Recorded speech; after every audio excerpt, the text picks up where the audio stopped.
If you hood educated, I'm glad you made it.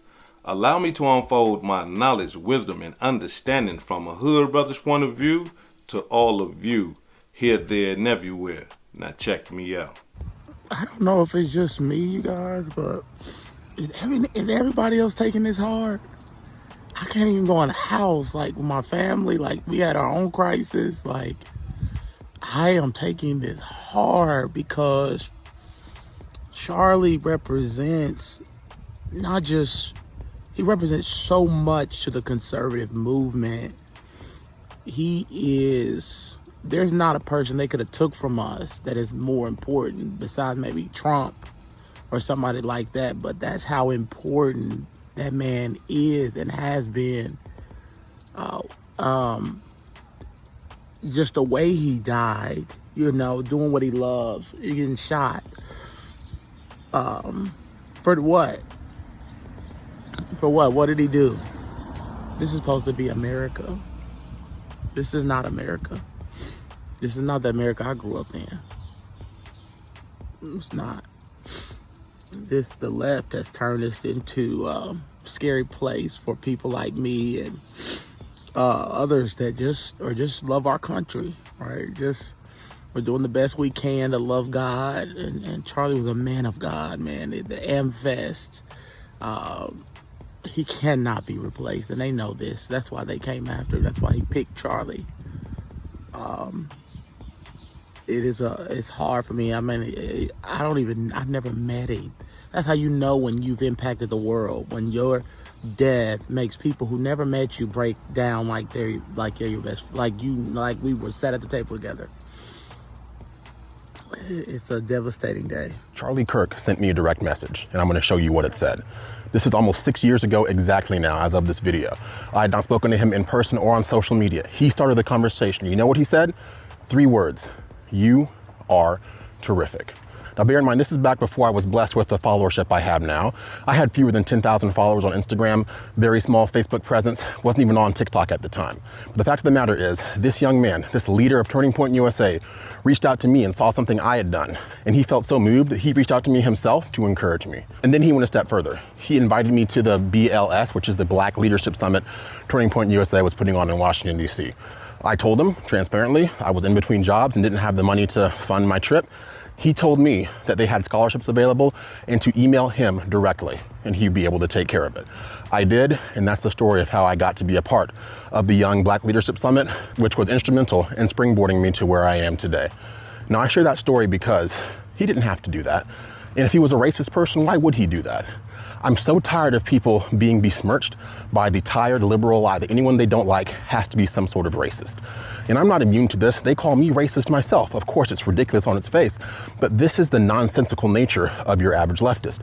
They really want you to believe deep down Charlie Kirk hated all black people. He saw the best in everyone. He saw in me something I didn't even quite see in myself at the time, and he chose to encourage me. That is why I will literally and metaphorically pick up that mic and continue the work that he started, because I myself and many others are tired of being slandered and maligned by individuals who have nothing to sell us but fear, panic, and lies 24/7.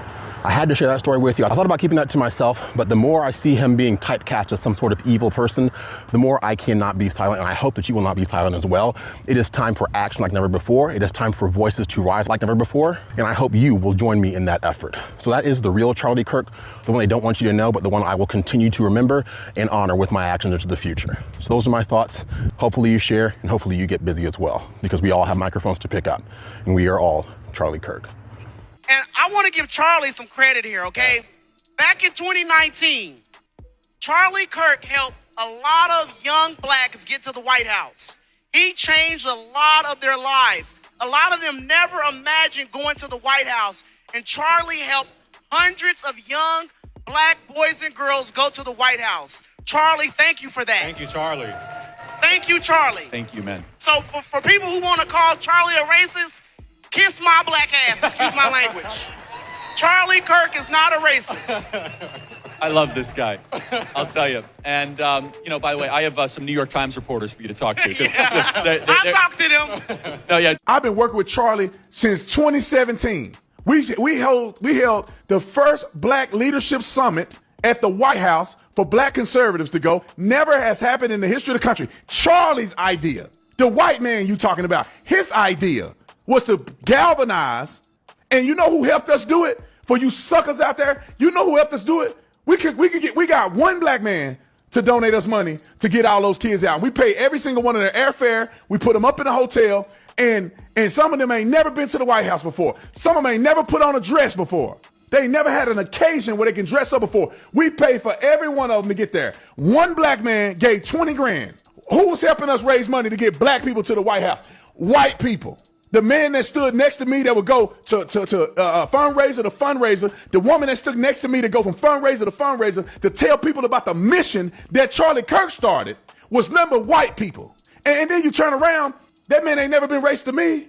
Charlie ain't got a racist bone in his body. Y'all Negroes don't want to hear the truth from a black man. The funny thing is, you claim that it's bad that people are honoring Charlie Kirk, and he was much better of a man than George Floyd. Charlie Kirk was my boss. I was the first black woman he ever hired for his organization, Turning Point USA. Years before I was Gabby Faye, the model, I used my government name, and I was Gabrielle Feker, political right-wing activist, grassroots organizer, working for Charlie Kirk.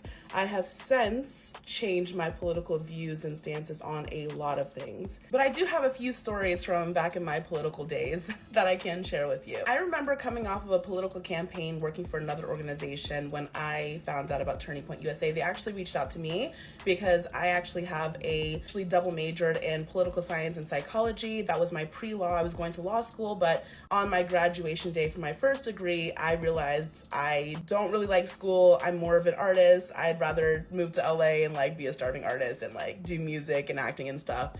I digress. My Caribbean parents were not happy about that. They would have preferred me to be a lawyer, but hey, it worked out. Now I'm on Times Square billboards and I model for Nike and I have a successful career. I'm very blessed. Back when I worked for politics, like I said, Charlie Kirk and his organization found me. They interviewed me. They offered me the job.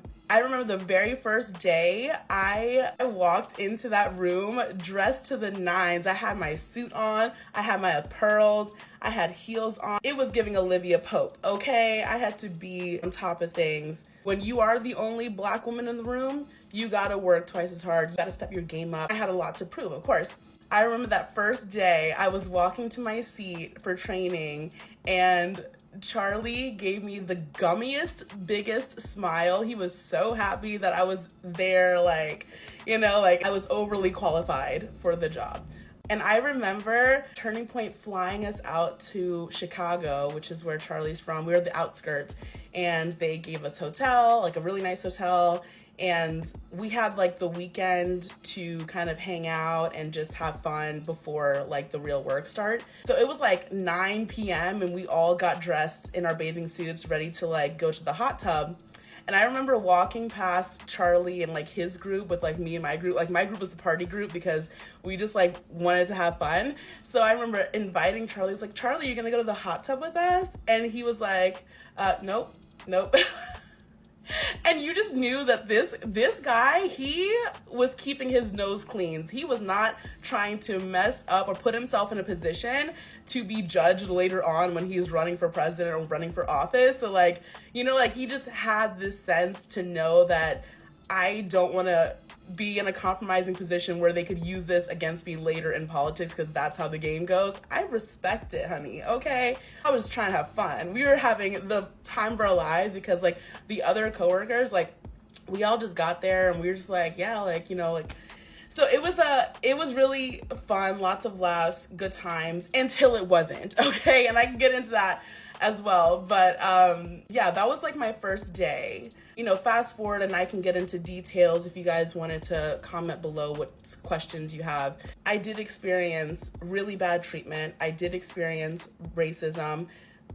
Honestly, working for Charlie Kirk and this organization is what woke me up to the sad realities of some people's prejudice against me. And the fact that I stood my ground on certain things and I just didn't see eye to eye to a lot of the ideologies being pushed in place. So I was like, I'm not sure if this is it for me, you know? Yeah, the first day of work was awesome. The first weekend was really fun.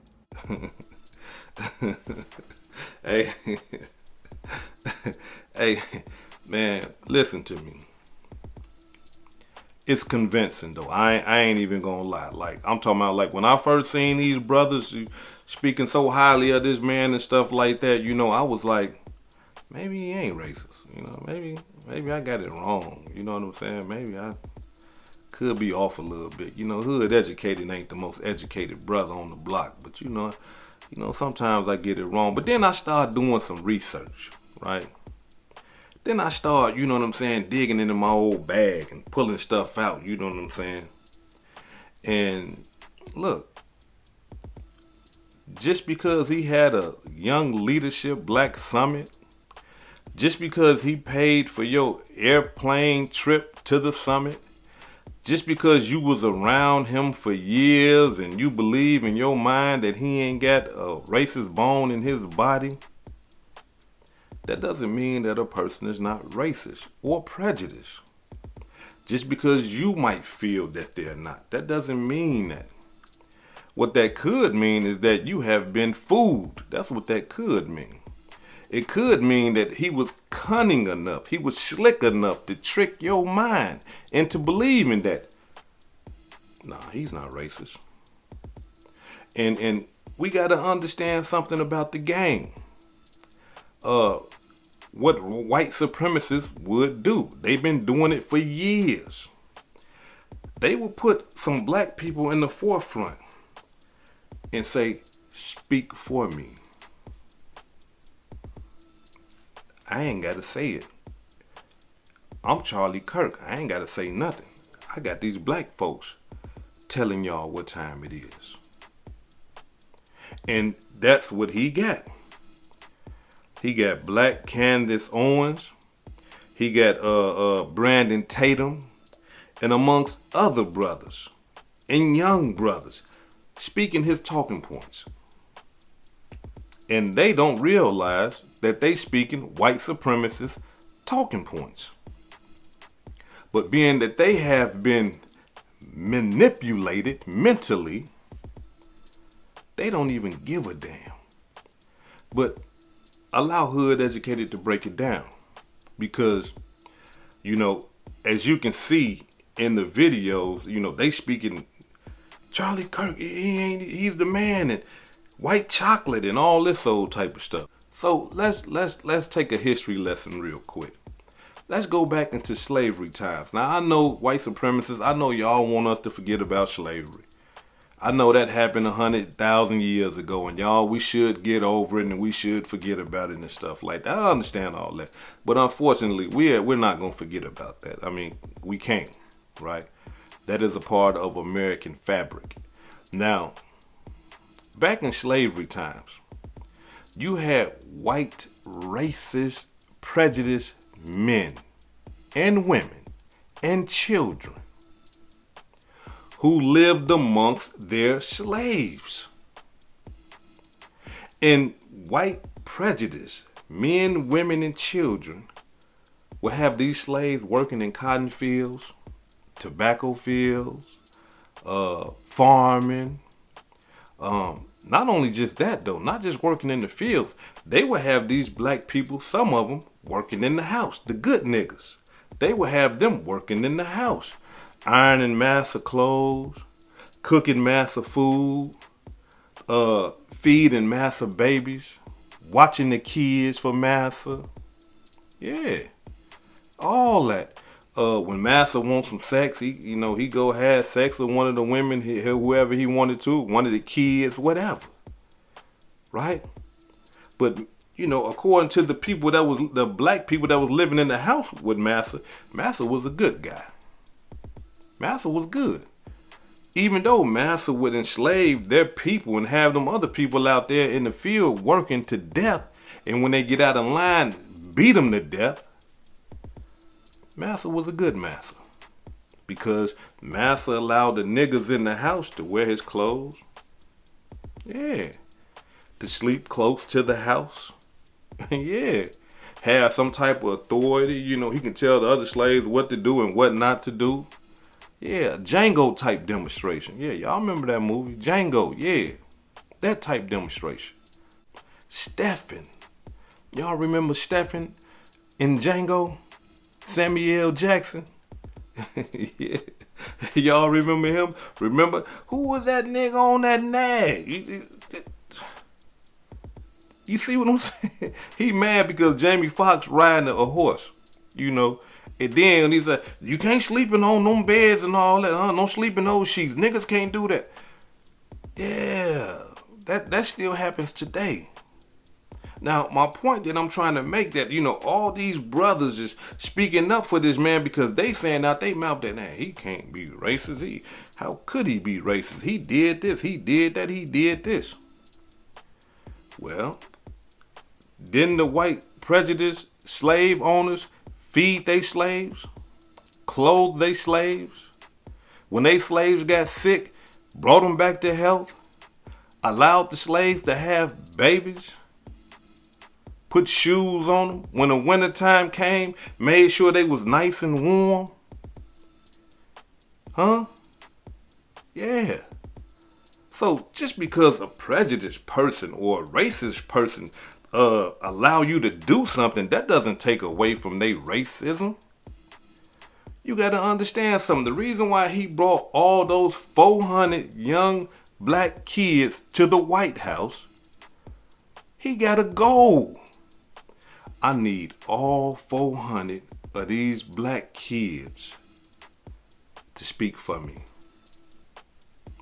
to speak for the Republican Party, to be what we want them to be. That's why he did that. What else why he do that? Oh, he care about black folks, man. You know what I'm saying? He care about them, man. That's why. Okay, so after that, what happened? After bringing all 400 of them young kids to the White House, and when they went back to their realities, what happened? If he care about them so much. No, he wanted to get all 400 of them black kids out there and then say to black America, hey, look, guys, I love y'all. You guys are okay with me. You see, I brought 400 of your kids out here to teach them about leadership. No, you didn't. You brought them 400 kids out there to try to persuade them to be Republicans, to continue your talking points. That's why you brought them out there. Like I said before, when they went back home to their realities, what happened?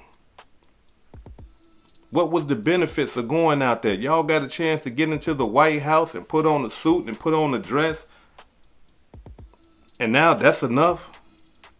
But not only that, let's get into the symbolic of the whole demonstration. Why 400 black young men and women? Why 400? Out of all the numbers, hey, look, let's just have 100. Let's just have 500. Let's just have 200. Why 400 was the designated number? In my mind, I believe that Charlie Kirk and all his white supremacist friends believed in their mind that, hey, look, they suffered 400 years of slavery. Let's bring 400 black kids to the White House. Hopefully, that'll be symbolic to wash away everything we did in slavery. That's just my viewpoint. Because I don't understand the number 400. The only thing I can connect to that is the 400 years of slavery that we suffered. You see? The 400 documented years of slavery that we suffered. Because it don't make no sense to me. A 400, that's an odd number. But yeah, and then not only that, look, y'all, watch how he talking to these kids. He can't even articulate his words right because he know he lying to them. He know he lying to them. He gonna tell these kids that y'all are in the White House in the West Wing. Y'all are being treated like royalty because you are princes and kings. So you mean to tell me just because we came to the White House, we being treated like royalty? Princes and all this old type of stuff? Come on. Like he tried his hardest to take preacher talking points. You know what I'm saying? Like the black preacher, y'all kings and y'all need to be royalty and we this, that, and other. You get that? he was on that, and then he like, when you see this video, y'all, he talking in a way that I ain't never seen him talk before. He almost act like he trying to preach, but he's so lost for words that at the end of his speech, he gonna say, you guys, and he got stuck, and he said, you guys got it hard, you guys had it hard, or something like that, because he understand the struggles. He understand that much, and he really wanted to really just get down on them, but he couldn't, because at this moment, it wasn't about all that, hey, you know what, you black fathers are fatherless, and you guys are bums, you guys are gang members, you guys are this, you guys are that. It wasn't about that. When he brought all them kids there, you know what it was about? Hey, I need y'all to get out there and get more black people to be Republicans. That's what I need y'all to do. Yeah, we gonna make it look real pretty, like we trying to teach y'all about some leadership and stuff like that. But yeah, no, I need y'all to do what I need y'all to do. And look, and wait, you know what? In another video, right? Check this out, y'all. You can hear him telling them, trying to charge them up. Hey guys, I need you guys to. So it makes me wonder, like, are those real black people, or are them like some fill-in guys or something like that? Because hey guys, I need you guys to, you know, to chant, and you know, I need you guys to get loud and all that. Then he send the camera around. Then you see the people in the front of USA, USA. But all the other, if you look in the back, you're gonna see the other black kids looking like, man, what the hell are they talking about? Like, what the hell going on? Check it out. 400 black people are in the East Room being treated like royalty, and he has nothing but that to say. Are you kidding me? 400 are treated like Medal of Honor recipients. Because y'all are, by the way. You are heroes for what you're doing, because you see the backlash. Exactly. You read the comment section of the CNN live feed, what they're saying about you. How much do they get paid? That's what they're saying. Where did they find these people? Wow. I didn't know that Craigslist existed for paid actors for Trump rallies. But guess what? There's nothing more real than you. Yeah. Because it's so hard for you.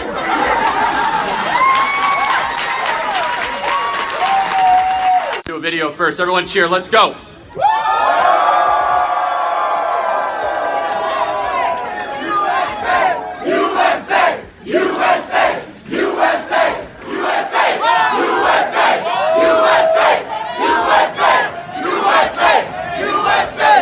You see what I'm saying? And so, you know, you got these black guys will use this type of stuff and say, he ain't racist. Look, like I said before, just because somebody call you out and fly you out and stuff like that, that doesn't mean that. That doesn't mean that they're not racist or prejudiced. Some of us right now are working for people. And we know our supervisors and our managers and our CEOs is racist. But we still work for them. Why? Because we need the money. We need to take care of our kids. Some of us are racist against people. And we still go to work. I can't stand these hunkies. You see what I'm saying? But you going to work. My grandmama, for an example, y'all. My grandmama, look, God rest her soul, Emma Ruth. My grandmama was racist as hell. I'm talking about she couldn't stand white people. She told me as a kid, as a young boy, don't you ever trust a hunky. Ever. Don't you trust those crackers. Excuse my language. I just got to give it to y'all like my grandmama would give it to me. She told me that. And as a kid, I'm like, shit, I better not trust them. There must be some bad motherfuckers. Shit, grandmama even telling me not. Shit, I bet not. But it confused me as a kid, like when I would see white people come to collect their rent money, or white people come dropping off milk and stuff like that to the house, or, you know, when she got to go and pay her electric bill and stuff like that, she would be so kind. Hey, how you doing? Yeah, it's a beautiful day out today, ain't it? Yeah, I know. Yeah, I'm finna go home and kick my feet up and lay on down. Here go your money. Yeah, hey, I think I need that stove. Something wrong with that stove back there. You see? Oh yeah, I got to keep those lights on. Here go your money now. There you go. I'm gonna pay you extra a little bit next time, you know. And I was like, thought you said don't trust them, grandmama. Thought you said you ain't like them. And what I'm trying to get y'all to understand is this right here. Look, people play their roles. But deep down inside, they be like, man, I can't stand. Look, some of y'all are like that right now. Some of the hood educated guests and residents, y'all can't stand a particular people, but y'all tolerate them. Y'all don't like a particular people, but y'all tolerate them. You see what I'm saying? So all that, he did this, he did that, he ain't racist. Man, the man said racist things. I don't understand like how the man talk white supremacist talking points. I don't understand.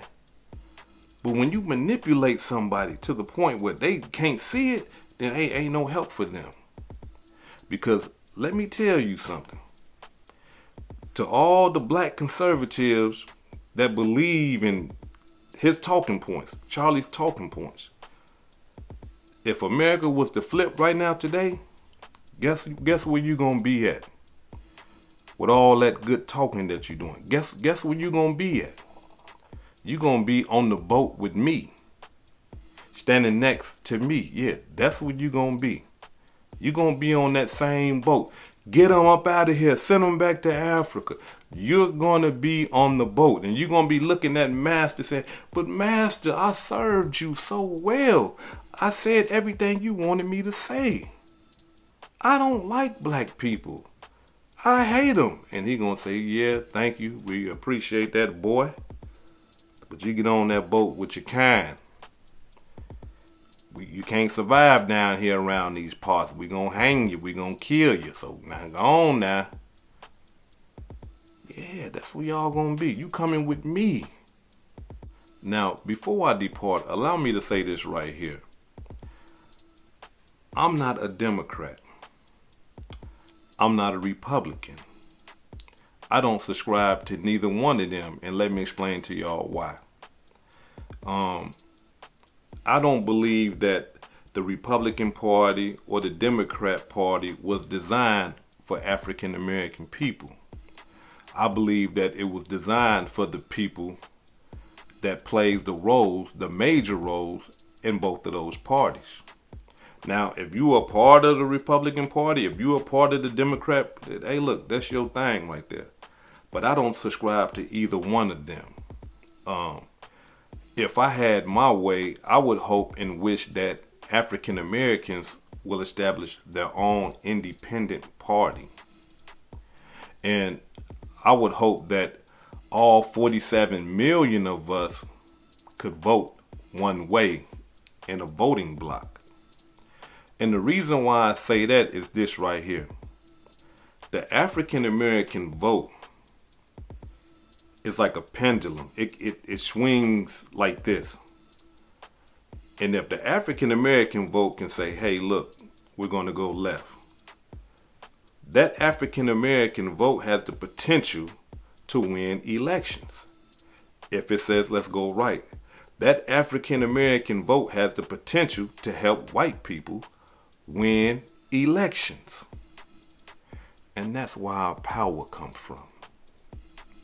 Because if we can get ourselves in a voting block and vote one way, be one voice, we can use our vote as a bargaining chip. Democrats, oh, y'all want the White House? Y'all want the power and authority? Y'all want this 47 million votes? Check it out. We're going to give it to you. However, this is what we need. We need this. We need that, we need this, and we need that. We need better policing. We need better education. We need better teachers. We need better health care. We need better doctors. We need better schools, better programs for things that our kids can do to keep them out of the gangs and all that old type of stuff. We need a better environment where we can raise our kids in. They can live in. You see? That vote is a bargaining chip. And if whoever we put in office, if they don't meet our demands, we ain't voting for you no more. You can forget about it. Because you lied, you tricked us. We finna go over here and see what they talking about. And if they do it, then and they give us what we want, then this is where we belong. You see what I'm saying? If we do it over here and they give us what we want, then this is where we belong. But until then, look, we don't need to be participating in that type of stuff. You gotta vote, and vote for what? How is it that the public schools in the inner cities look like a bomb done hit them? And then I go into a public school out here in the suburbs, and it's like, damn, is this private? No, this is public. How does a public school in the suburbs look way better than the public schools in the inner cities? That don't make no sense. All these are being paid for by tax dollars. That don't make no sense. Black people pay taxes too. You see what I'm saying? No, But this is what we dealing with. And not only that, I would say this right here. Instead of voting on a national level, I would say vote on like in your city, a regional level. Whatever city you in, Memphis, Chicago, St. Louis, Minneapolis, St. Paul, wherever you at, right? In your inner city. Get your people together and vote like that. Vote as one. Vote for the person that's going to give you the better benefits in your community. And if we can have like a voting block, you got 100,000 to 200,000 people willing to vote one way, you winning. Okay, you want to be the governor? Yeah, I got 2 million votes right here. And they gonna go which way I say they go. But here's what we need. We need better schooling. We need better policing. We need better security. We need school programs. We need programs to keep our kids up out of jails and all that old type of stuff. We need better health care. We need this. We need better jobs. We need the banks in our back pocket. Like all this type of stuff. You see what I'm saying? You can do that when you use your voting power. But if you just throwing your vote away, here, take it, then come on. It ain't gonna work. Because voting is power. So if you're gonna vote either way, you gotta make sure you getting something for it. Because if you're not, then you voting for nothing. This is hood educated, not lane related. Peace and love, and y'all take care of yourself out there. If I said anything that caused you to think, hit that like button and subscribe to the channel if you're not subscribed already. And if you're feeling generous, please make a small donation to the channel. Peace and love.